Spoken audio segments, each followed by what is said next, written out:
Welcome back, everybody. Time for us to go to Behind the Headlines. Speaking of legalize it. That's right, we legalized it in Washington State, and part of that in I-502 was to have the Washington State Liquor Control Board and have a contract with a provider who would have consultancy and help with setting the regulations and the inspections and the monitoring, all the things that would involve the nuts and bolts of one of the country's first legal marijuana buying, selling, purchasing, all of that. Put it all together, the manufacturing, so forth. And this contract has been awarded to Mark Kleiman. This is from Yahoo News. The state of Washington, which legalized the recreational use of marijuana in November, has hired its first pot czar, a $300 per hour consulting firm that will help sort out the complexities of setting up and regulating a cannabis market. The company is called Botech, and the chief executive is Mark Kleiman. He is a UCLA professor who has written a book about marijuana legalization, and the initial funding from the Liquor Control Board here is $100,000 for these guys for this project. And other subcontractors include the Rand Corporation and Steep Hill Labs out of Oakland, California. Now, an interesting thing that Q13 Fox picked up in Washington State, their headline is, "State's new marijuana consultant once said legalization, quote, can't be done." Kleiman has said in the past that the type of policy Washington State has can't work. Not as long as pot is still illegal on the federal level. In a 2010 op-ed piece in the Los Angeles Times, Kleiman wrote, quote, "There's one problem with legalizing, taxing, and regulating cannabis at the state level. It can't be done. It's going to have to be at the national level rather than state by state. Any other approach is a pipe dream."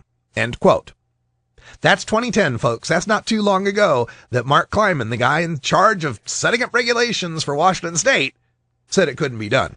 Now, in his defense, the Washington State people replied, well, that was, a different time. Things have changed since then because of the legalization of the elections, yada, yada, yada. I don't think 2 years ago is that much time. So I thought, let's look back and get some newer quotes from Mark Kleiman, and it just so happens that I interviewed Mark Kleiman right here on the Russ Belville Show. It was episode number 29, I believe. And we interviewed after his book had come out, Marijuana Legalization, Everything You Need to Know. And we finally got around to the interview, talking to him. And at the 420 mark in the interview, oddly enough, I asked him about what would be the economic effect of legalizing marijuana in a state. If one state were to legalize marijuana, because at the time you had Washington, Colorado, and Oregon, what would be the effect? This was Mark Kleiman back last July. Distinction here. There's legalization at the state level, as Colorado and Oregon and Washington are now considering for the fall. And there's legalization at the national level. Compared to the current fully illegal situation, legalization at the state level would cut the price of marijuana by about 90%, a little less. Rand estimates that an ounce of marijuana that sells for $300 in a California dispensary would go for about $50 in a fully legalized retail state, because the production would still have to dodge federal enforcement, so you couldn't have a farm field of it or a greenhouse full of it. Sure. But you could rent a house and grow it inside the house, and that's probably not enough activity for the DEA to pay much attention to. And it would be legal under state law. And doing the calculation about how much you have to rent the house for and how much you have to pay for the Grow-Lux bulbs and the cultivators and so on, Rand has estimated that the full retail price would be $40 to $50 an ounce. And we hear from... All right, so $40 to $50 an ounce, full retail price under the Rand estimate. We'll see what it ends up being in Washington State. If you're going to pick the over-under on that, I'd pick the over. Here's another clip that we spoke to about the 816 mark in the interview, where we started talking about the price of marijuana. And I kind of pointed out that, hey, you're talking to a marijuana legalization guy. When you say the price would go down, that doesn't sound like a bad thing to me. Doesn't sound like a bad thing to the consumer to have better quality marijuana at lower prices. Kleiman disagreed with that and compared marijuana to alcohol in a very, very interesting way. A really good thing. Reminds me of an old ad for some brand of premium scotch I saw in New Yorker a million years ago. It said, if the difference in price between, I don't know, Chivas Regal or Johnny Walker Black or whoever it was, and ordinary scotch matters to you, you're drinking too much. If paying, what's a joint cost these days of good quality pot? Maybe $7-10. $4? Sure.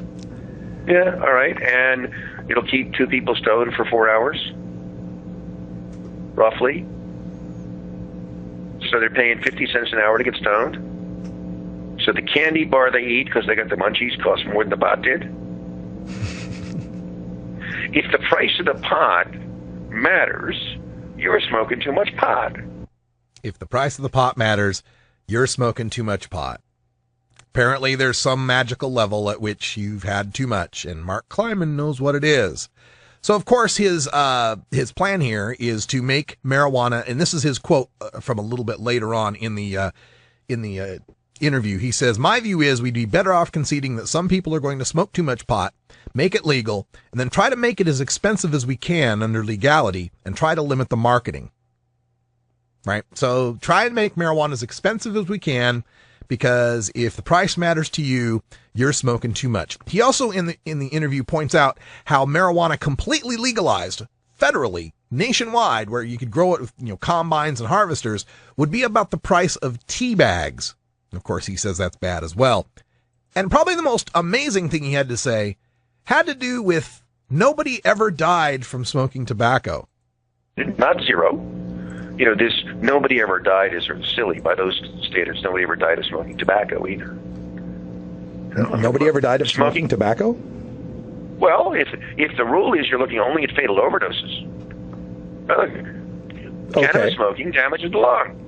I concede there's not a fatal overdose for nicotine, but certainly it's the major contributor to, lung cancer.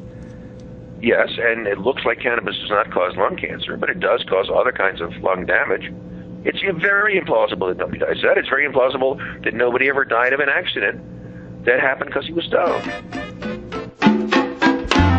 So there you go. That's your Washington State pot czar saying that nobody ever died of tobacco because nobody can overdose on it.